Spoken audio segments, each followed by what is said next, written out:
Hey everyone, if your camera icon is missing from the Notes toolbar after updating to iOS 18, don't worry, it's still there. Apple just made a small UI change and here's how to find it. So let's get started. So first of all, you have to open the Notes app on your iPhone and then you have to select or create a new note.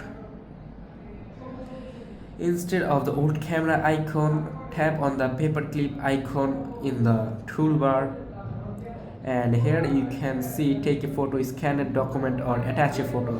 Select the option you need and you are good to go. And now let me explain why the change is there.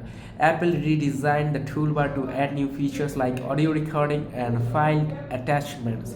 The camera function is now grouped under the paperclip icon for better organization. And that's it. If this video was helpful, make sure to like and subscribe for more iPhone tips and tricks.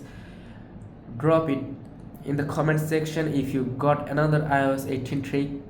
Till then, take care, see you next time.